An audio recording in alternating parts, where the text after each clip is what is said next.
Awesome. All right. Well, Jenny Lawhorn is going to be our presenter today. She's going to be talking about the intersectionality of domestic violence, suicide, and sexual assault. We thought that this was going to be a really important topic with October being Domestic Violence Awareness Month and September being Suicide Prevention Month. So, kind of being able to see where the identities of all of those intersect and how they are related to each other in our field. So, Jenny, I'm going to go ahead and let you take over. We appreciate you doing this today. Jenny is one of our interns this semester, so we are so glad to have her as a presenter. So I'll let you take it away. Perfect. Thank you, Faith.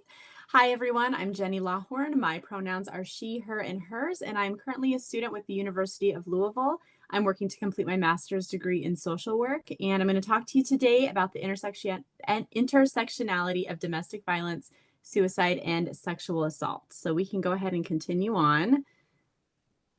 So I'm going to define all three of these terms before we get started, just so we know exactly what we're talking about. So you can hit the next slide. So domestic violence is a pattern of abusive behavior in any relationship that is used by one partner to gain or maintain power and control over another intimate partner.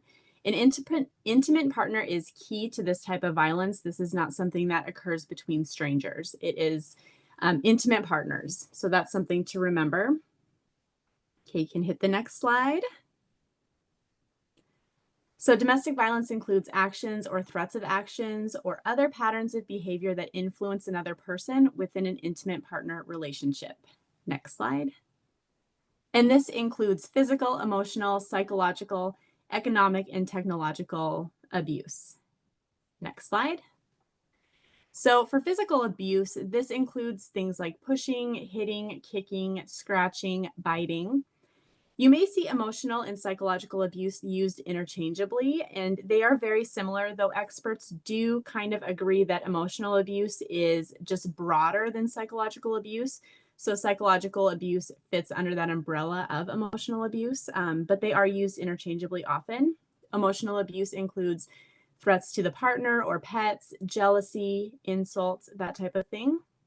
Psychological abuse includes things like gaslighting or tactics used to control the partner's way of thinking. Economic abuse is control of household resources or money that prevent the partner from leaving or being independent. And technological abuse includes things like revenge porn, surveillance of devices, location tracking, that type of thing. Next slide. All right, so sexual assault is sexual contact or behavior that occurs without explicit consent of the victim. This includes things like forced rape, fondling, unwanted sexual touching, forcing a victim to perform sexual acts to the perpetrator, and rape. 8 out of 10 sexual assaults are committed by someone known to the victim, such as an intimate partner or an acquaintance, known as intimate partner sexual violence or acquaintance rape. But it can also happen with a stranger, and this is stranger rape where the victim does not know the perpetrator. This can include 3 different ways of that happening. Blitz sexual assault is when the perpetrator quickly and brutally assaults the victim with no prior contact. This usually occurs at night in a public place. There is also contact sexual assault, where the perpetrator contacts the victim and tries to gain their trust by flirting or luring the victim to a place like their car, or trying to coerce them into a situation where the assault will occur. And then home invasion sexual assault is when a stranger breaks into a victim's home to complete the assault. Next slide. Suicide is the act of killing oneself, and as of 2020, this was the 12th leading cause of death in the United States. So let's talk about how these 3 topics intersect with each other. So domestic violence and sexual assault both lead to increased suicide risk for the victim. A lot of times when there is domestic violence occurring or sexual assault occurring, there is a lot of trauma or PTSD for the victim or survivor. And that is something that we need to be aware of as we navigate how to best support the clients that we're working with. Next slide. So 23% of survivors of domestic violence attempted suicide, compared to 3% among their counterparts who did not experience domestic violence. Over 1/3 of female rape survivors have contemplated suicide, and 13% of female rape survivors have attempted suicide. These statistics show that while we may be meeting with a survivor of violence or sexual assault, we may also be working with someone who's dealing with a degree of suicidality, and we need to be aware of this when we're providing services. So let's talk about how we can use this knowledge to inform our practices within our respective agencies and roles. So next slide. So the first thing we can start to do is look at our assessment practices when we're working with our clients. If we're completing any kind of an intake or assessment with those that we serve, it's a good time to review how we do that. Are we allowing space to capture a risk for suicide? Are we allowing space to adequately collect all the information we need to best serve the person in our office? Or are we missing some important pieces with our current methods?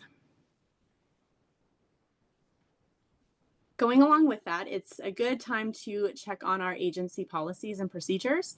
This is similar to looking over our assessment practices, but it's an invitation to look at the policies that we operate under as a whole.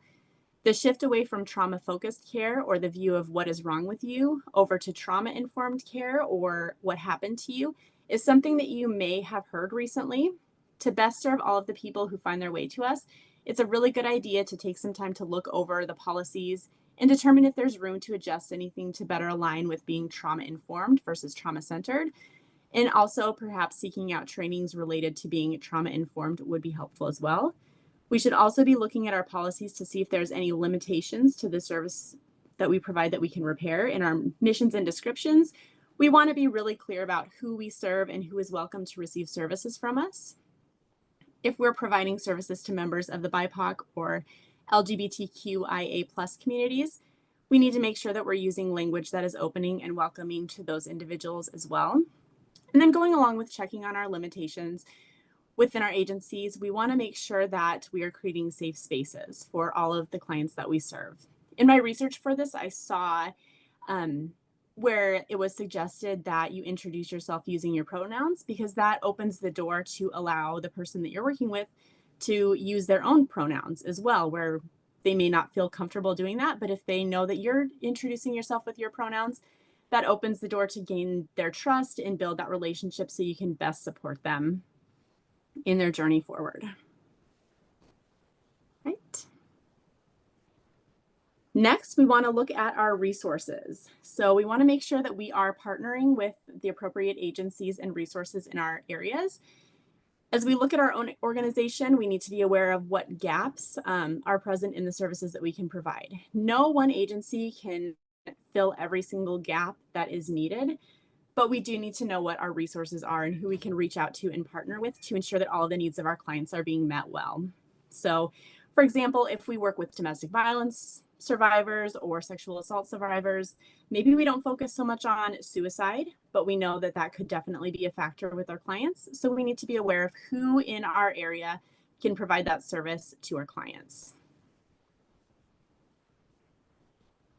All right. Inclusivity does matter, and we need to make sure that we're being proactive when we're working with diverse populations of people. So let's talk a little bit about that.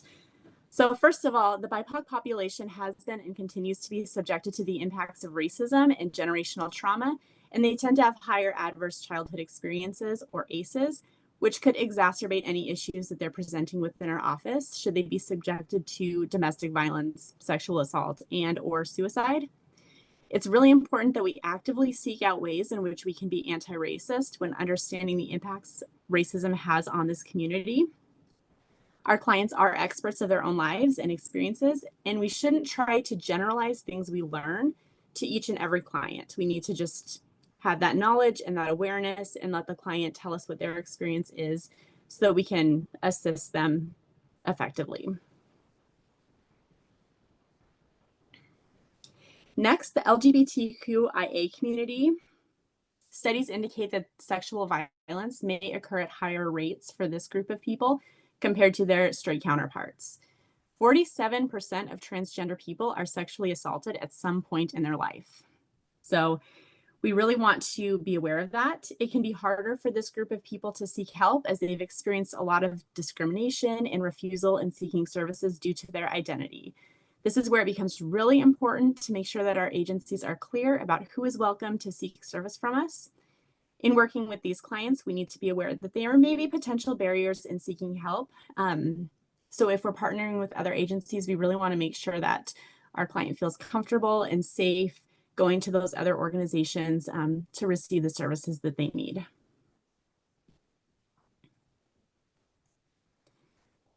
And military members, current and prior. Military sexual trauma is a big issue for many service members. Studies have also found that many victims do not report the assaults, and that when they do, they are often met with retaliation within their units. Military members and veterans also have a much higher suicide rate compared to their civilian counterparts. When we're working with someone who is a veteran or who is in the military, we need to be aware of the impacts of suicide and military sexual trauma. While it's not okay to generalize and assume that every single person has experienced every single thing, we do need to be aware and use that knowledge to inform the way we assess and gather information, just to make sure that we are seeing the whole picture for our clients. All right, so in the next couple of slides, I have included some resources that you can dig into. We can send those out and provide those as well after the presentation. They're just some different websites that are helpful for various topics, and then also some books and some documentaries that are really excellent as well.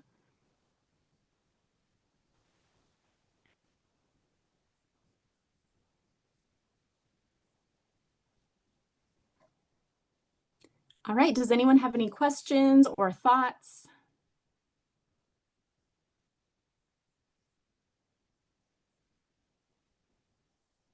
Yeah, I have a question. I'm actually working on a research paper for sexual violence right now. And yesterday there was a presentation about like expression therapy and things like that.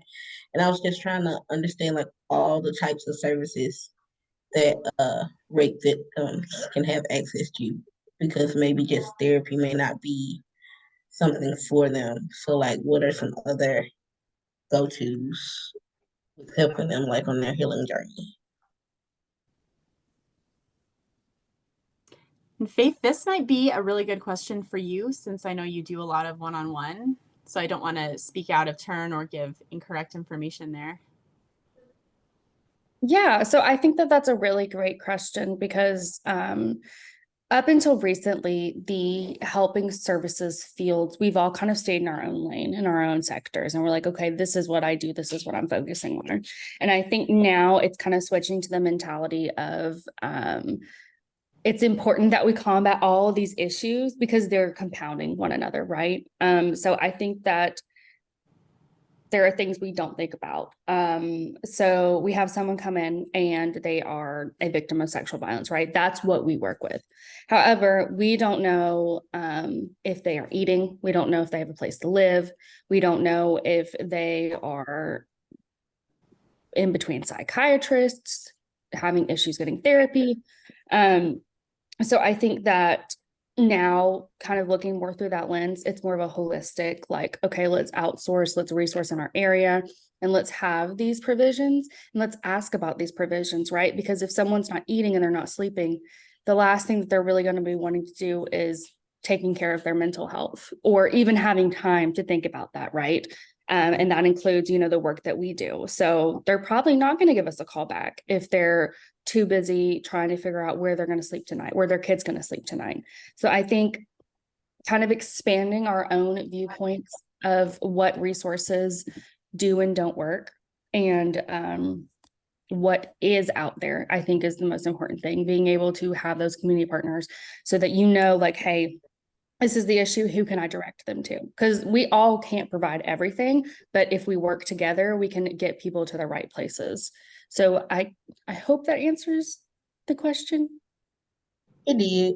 Okay. So yeah, I think that there's a lot of resources out there that you wouldn't think would be needed by sexual violence survivors that do, because unfortunately, we don't exist in a vacuum, right? We have one thing that happens to us, but that's not the only thing we probably need help with. Yeah, thank you. Yeah, of course.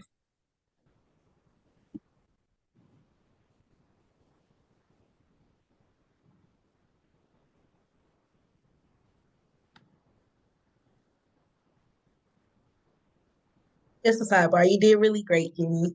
Thank you.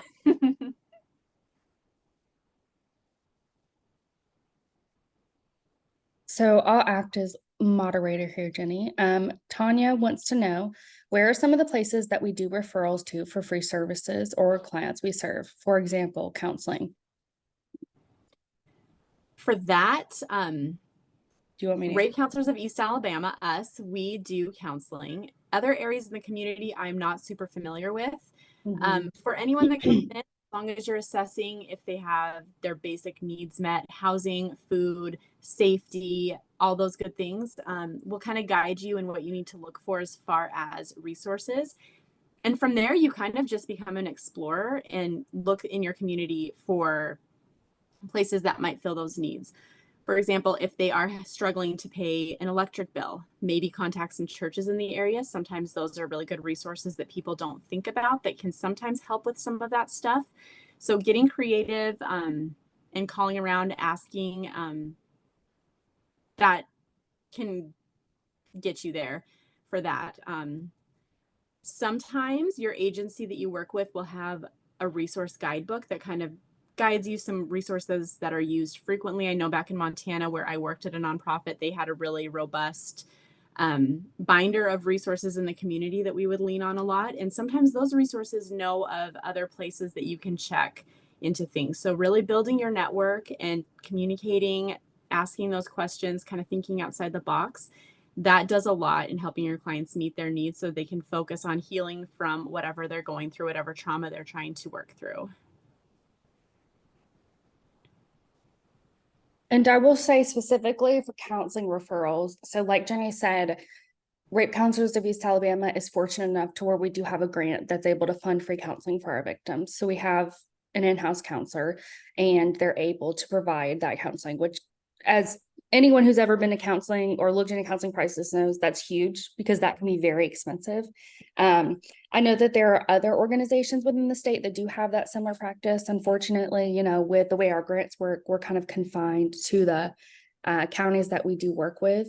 So I would recommend reaching out to those in your county, seeing about services there, if any of the crisis centers in your county have the free services, or they're probably able to point you in the direction of, okay, I know this place has sliding scales. So, if someone came to me and they were talking about Auburn and, for some reason or another, they didn't want to access our services through RCEA, there are places that I could point them to and say, they have a sliding scale for this. This is kind of their payment type thing. So maybe having an idea about those kinds of things in your area and being able to share those. And also just in the state of Alabama, we have a really good resource called 211. And this is basically just like an overall helpline. So if you give that a call, they might also be able to point you in the right direction.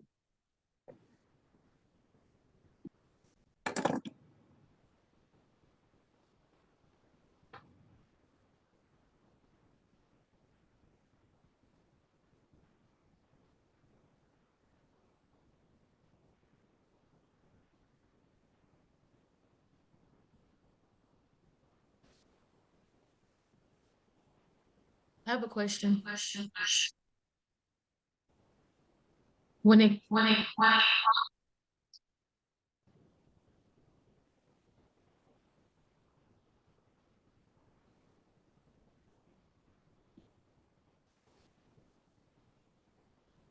can you all hear?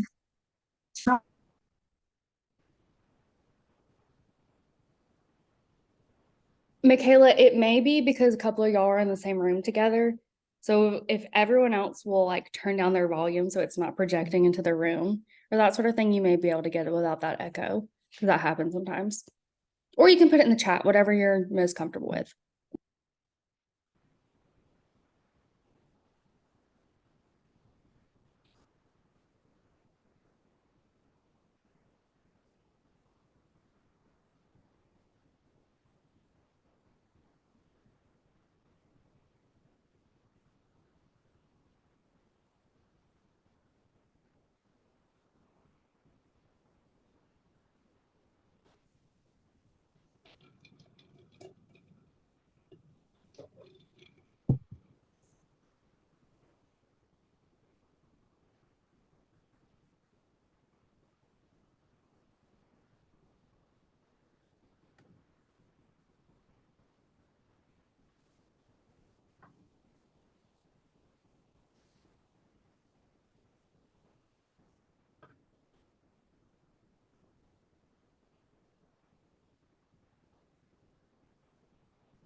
Okay.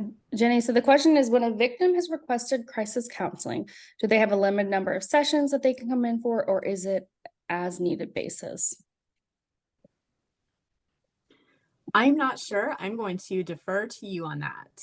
Okay, so it's gonna depend on the agency. There are some agencies that have grants that will basically subcontract out to a local crisis center. And in those situations, it'll cover up to like, I think it's whatever the grant says. So some might be 10, some might be 6, whatever. I know for our organization, thankfully, we are able to provide counseling and services as long as the individual may need, right? So it's gonna be, whenever they might need counseling until whenever they feel like they don't. So that's a great question. It's definitely dependent on the crisis service place, but for us, it's going to be, as long as we have the grant, the services will be held.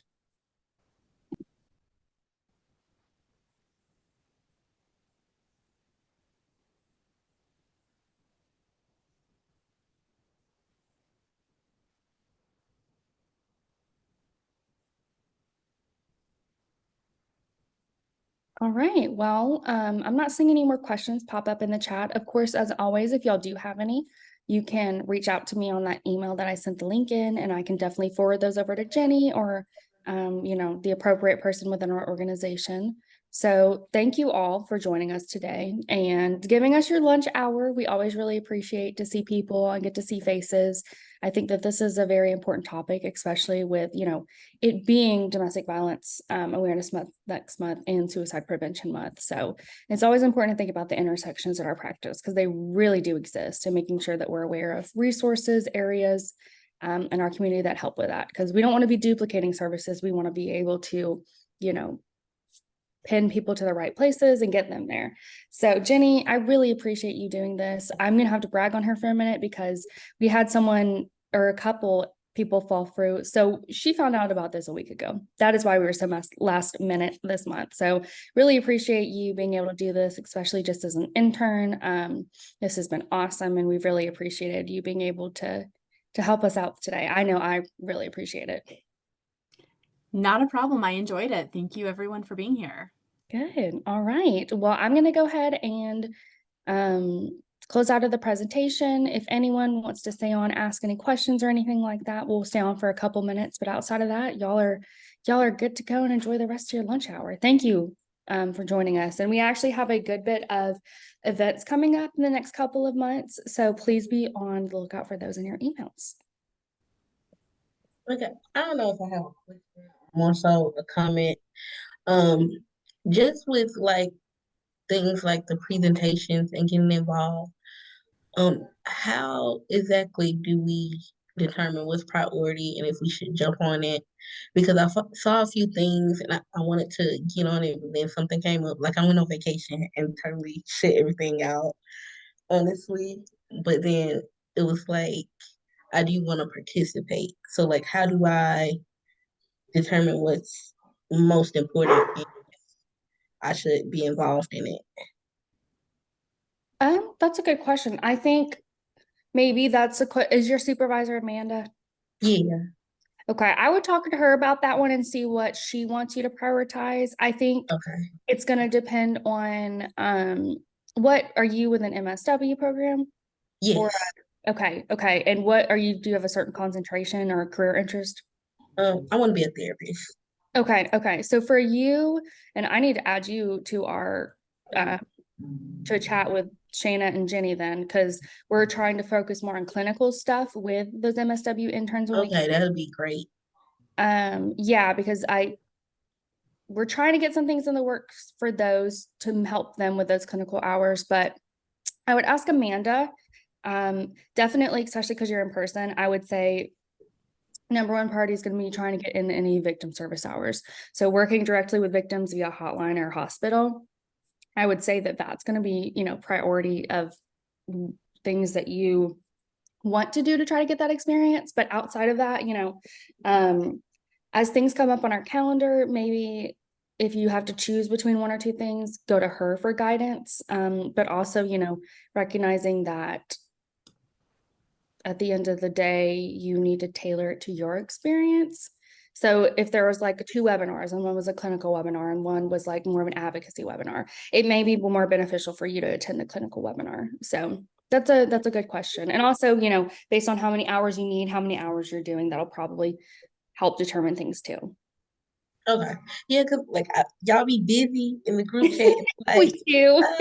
I feel like I'm behind or something. So, yeah.